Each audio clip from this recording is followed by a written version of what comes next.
أعوذ بالله من الشيطان الرجيم بسم الله الرحمن الرحيم.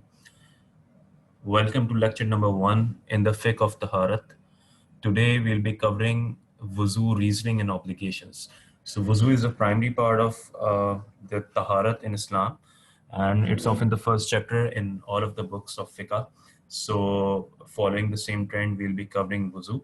And in this class, we'll be covering the basis of Wudu in Quran and Hadith, the reasoning behind that, and the basic applications of Wudu and how to perform those. Bismillahir Rahmanir Rahim.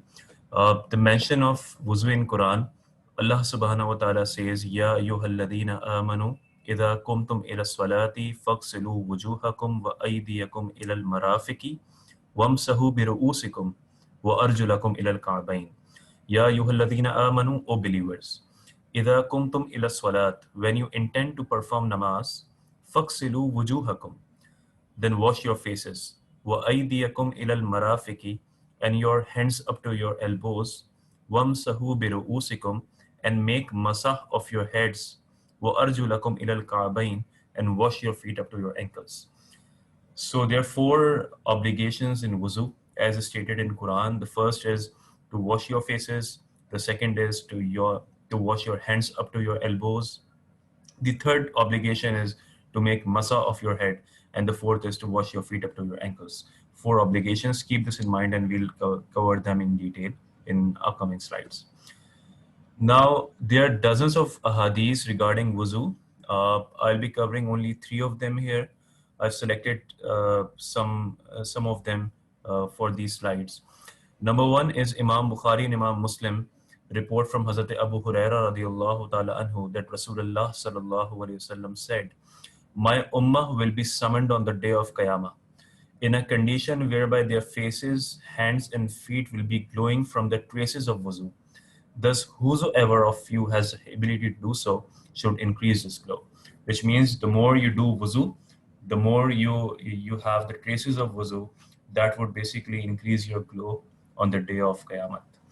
Another hadith says, it is in Sahih Muslim on the authority of Uqba bin Amir, that Rasulullah sallallahu alaihi wasallam said, Jannat becomes compulsory upon a Muslim who performs wuzu thoroughly and thereafter stands with complete spiritual and physical devotion and performs 2 rakat of salah.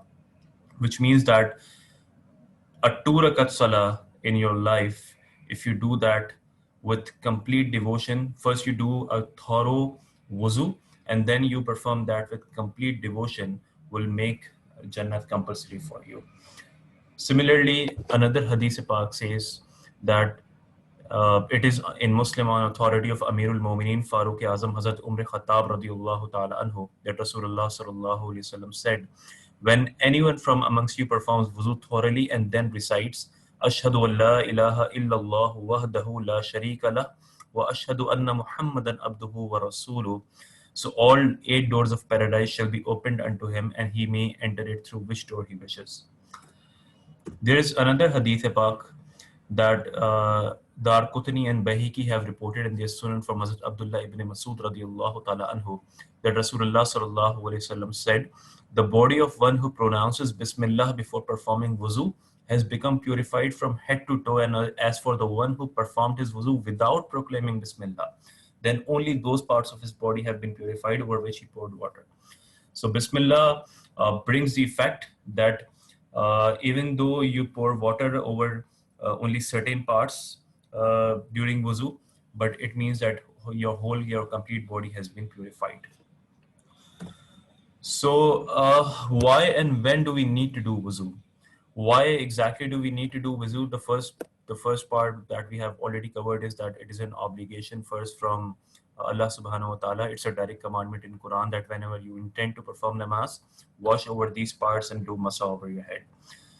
But the thing to understand is that wuzu is one of those ibadah which is called amrit ta'abbudi. It is some of those actions which are done only for the obedience of Allah. They are not completely logical. Often when we discuss wuzu and ghusl, we say that those health benefits, benefit A, B, C. But it can be argued that if a person farts and he had just performed wuzu, why is he obligated to perform wuzu again? Or if he went to a restroom and all of his body is purified, but still he has to wash all those parts which are farz in wuzu. So that is why it is called amre ta'abbudi, that the primary reason to perform wuzu is obedience, and the secondary is health benefits. So it's not the health benefits which has made wuzu compulsory. It's not the health benefits that why we do wuzu before namaz or before directly touching Quran. It is the direct commandment of Allah, and that is why we do that. Now, the second question is that when do we need to do wuzu? So if I'm sitting right now and it's 7:20 a.m. in morning, and I'm recording this video, am I being sinful for not being in wuzu right now? So wuzu is not compulsory on its own, but at times you have to perform, or it is compulsory upon you to do something else, and wuzu is a prerequisite for that. So that is why wuzu becomes compulsory, and if you're not in a state of wuzu, you won't be able to perform that ibadah. So there are three conditions of wuzu.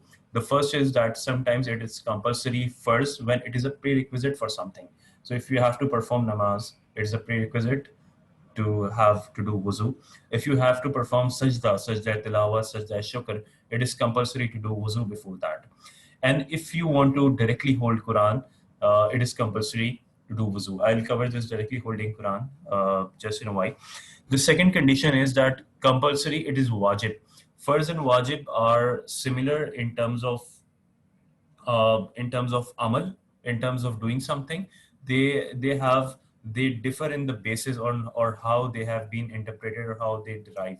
So basically, farz is from a very strong source, which does not have any sort of doubt. So it's often the case that if someone denies farz, he may go into kufr.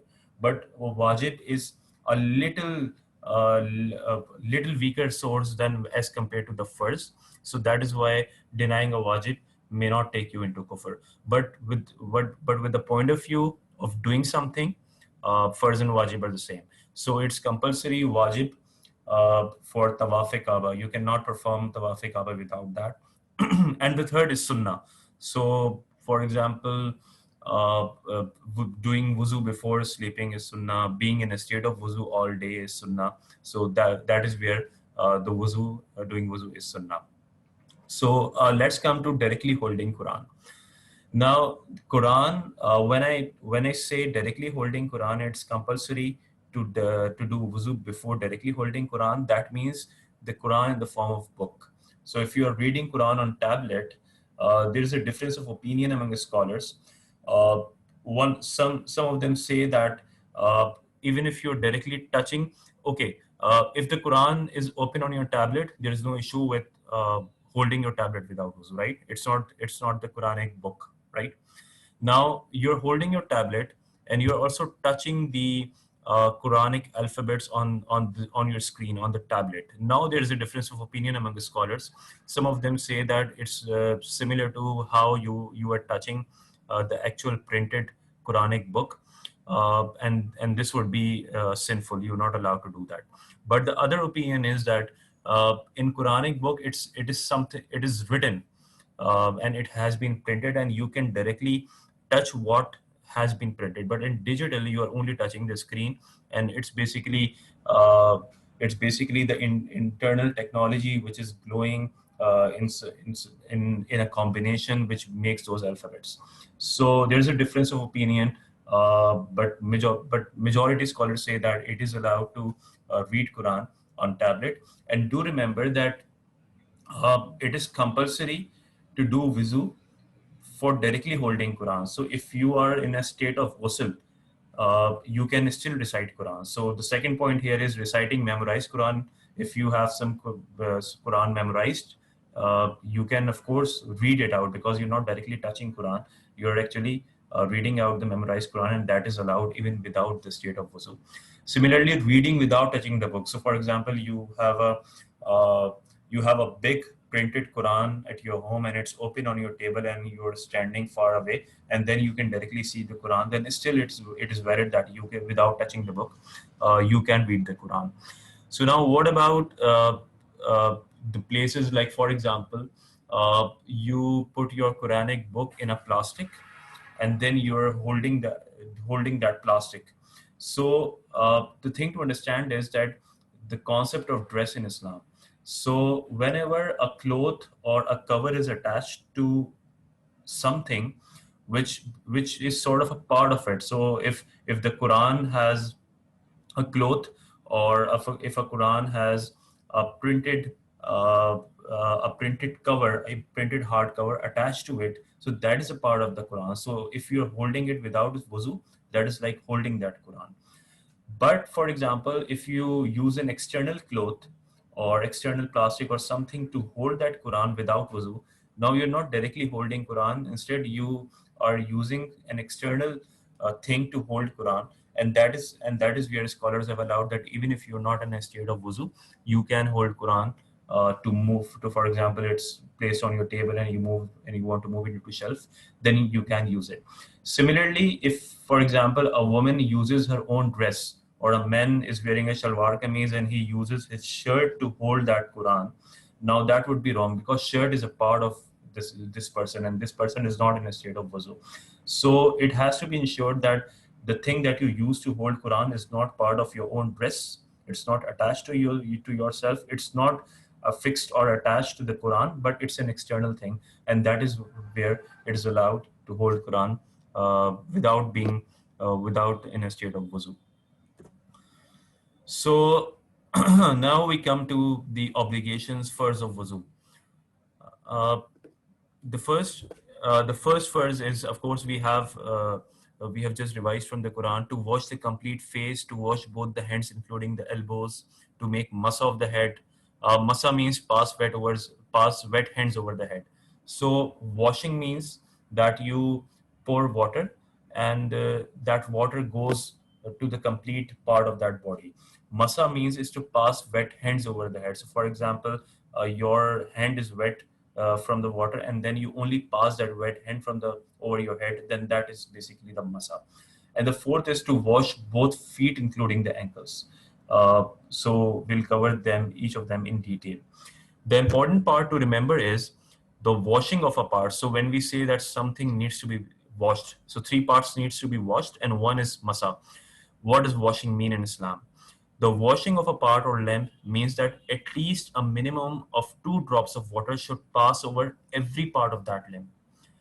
Minimum 2 drops of water, and should pass over every part of that limb. So usually in cities we have water points such that we do not have an issue with the minimum of 2 drops of water. The water is so heavy that normally it's like thousands of drops of water maybe on each part. But the second part that should pass over every part of that limb. This is where some people are careless, and they're leaving out some parts of their hands, or maybe they are leaving out some part of your head. So this is their face. This is something that needs to be covered. If that part merely becomes moist, or water is merely rubbed over that portion of the body like one does with oil, or if simply 1 or 2 drops merely run over that portion, it will not suffice, and it will not be regarded as having been washed properly. Washing in this way will neither validate wuzu or ghusl. So there are times, for example, the tap is far away, and you only wet your move your hand under the tap water, and then, for example, you rub that on your face, or maybe you do Masah of your hand. So that is not that won't suffice. You have to make sure that water is passed over that part, and minimum 2 drops of water over every inch, every part, everywhere of that particular body part. So now, first, number one, wash face. So what do we mean by face? The face vertically is the area from the forehead, from the hairline where the growth ends, up to the chin. So from a vertical position, the face starts from the forehead, from the hairline where the growth ends. So normally it is the point from where the hair begin to grow. So it is not for an individual. So for example, if someone has a growth just above his eyes, it is not that he can skip his forehead. Or maybe if someone is bald, it is not that he will be passing water all overhead because that becomes a part of his face. Normally, the hairline from where the hair growth ends or from the hair begin to grow over the head, this is the starting point of the face, and and the ending point from the vertical direction is up to the chin, which means that the complete chin below the chin, becomes a part of the neck, is not covered, but up to the chin, which is basically the part of the face. You can also understand face with the definition that face is something that when you are looking at someone and the other person looks at you, what part of your face is visible to him. So this is the face which Sharia says that this is something which has to be washed. From the horizontal direction, it's from one ear to the other ear. So the ear is not covered, but this part of the face just after the ear is covered, and this is also part of regarded as a face. So to pass water once within that area over every part of the skin is first. Now there's some other rulings in the face. So the general ruling is that if your hairs are such that they're so thick that the skin of your face is not visible.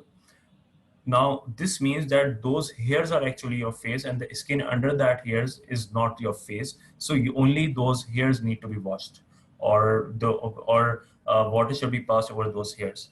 But if the hairs are such that your lower skin, face skin, is visible from those hairs, which means that now the skin is also part of your face and it can be seen. Remember the same definition. If someone is looking at you, uh, though he can see that skin, the hairs are not so thick, which means that both the hairs and the skin is now compulsory to pass water over them. So the other two rulings follows this definition. If the hair of the mustache, eyebrows, or the tuft of hair under the lower lip of men, which is regarded as being part of the beard, is so thick that the skin is not visible at all, then to wash the skin underneath is not first, but to wash the hair is first.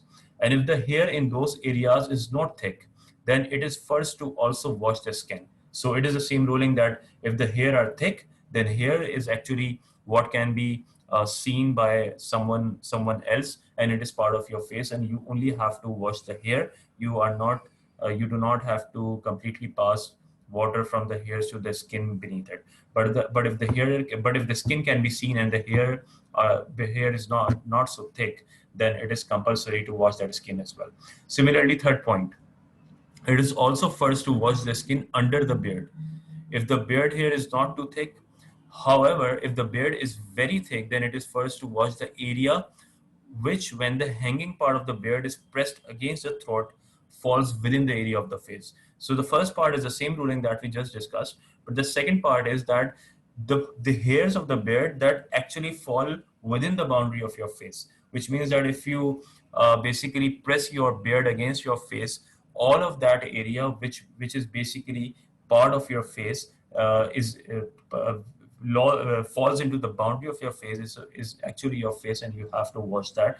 But the hanging part of your beard, which is beyond the face boundary, that is not part of your face, and it is not necessary to wash that. Now, first number two, washing hands. The first part is the washing of the elbows is included in this ruling. So your elbows are also included when we say that you have to wash your complete hand up till the elbows. This is for Imam Azam Abu Hanifa and all Hanafi. Imam Shafi rahmatullahi ta'ala is of the opinion that elbow is not compulsory. But since we are Hanafi, it is compulsory to wash elbows as well.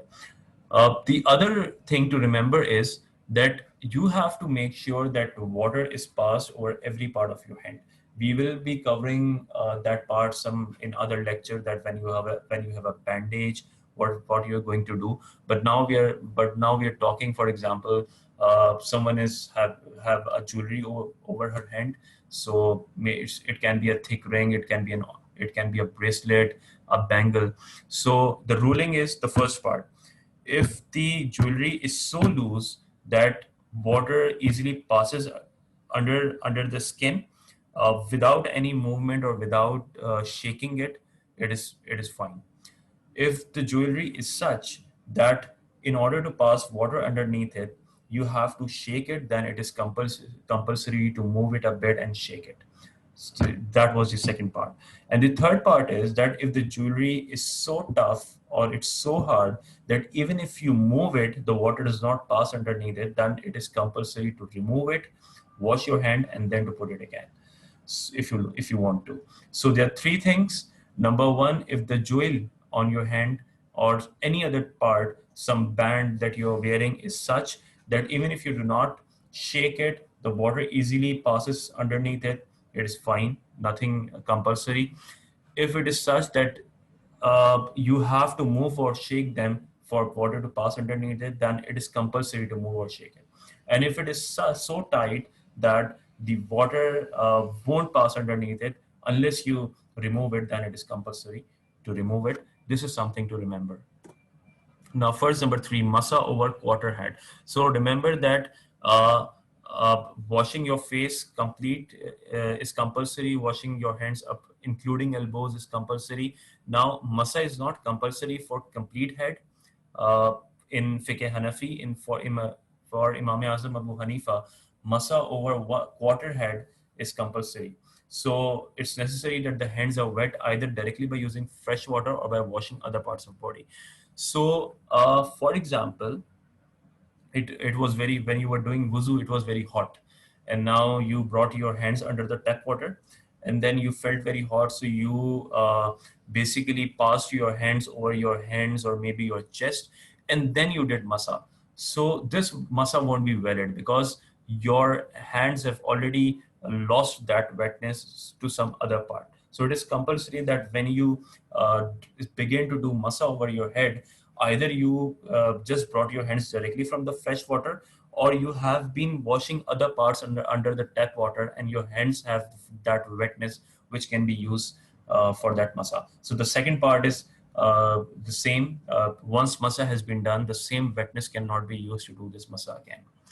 If a person does not have any hair, then masa over head is first, otherwise masa over hair suffices. Which means that if you have hair over your head, then you do not have to do masa through the hair over your head skin. If you do masa over hair, that suffices. But if someone does not have any hair, then masa over head is first. You have to do masa over your head. You cannot do it on the ear. Making masah of hair which is hanging from head isn't sufficient. So for example, someone has a long hair and he does masah of the hair which is basically hanging from the boundary of the head. So that won't suffice because the ruling is masah over quarter head. So either you do directly masah of quarter head or you do masah of quarter of the hairs over your head. So if you're doing the masa of the hair which is actually hanging from the head and it is out of the boundary of the head, that won't suffice. Similarly, masa over, I think it's hair, scarf is invalid unless it's so thin that wetness seeps through it. So for example, a woman is in a public place and she's wearing a scarf and now she thinks that I can do masa over the scarf and that would suffice. In normal circumstances, it won't. And I think it's very rare that the scarf is so thin that the wetness seeps through it. So if it is so thin that the wetness seeps through it, then it is fine. But otherwise, she has to remove the scarf and then she has to do the masa. Washing is above masa, though not sunnah would suffice. So for example, you are standing under the shower and you open the shower and your water pass over your face, water pass over your hands, and then your head is completely wet, water is all over your head. So now do you need to do masa again? No, because masa is basically bringing the wetness over your head, and washing is above that because washing is directly pouring water over the head. So though it is not sunnah, the sunnah is to do masa, but if you have washed your head, that would suffice. You don't need to do masa again.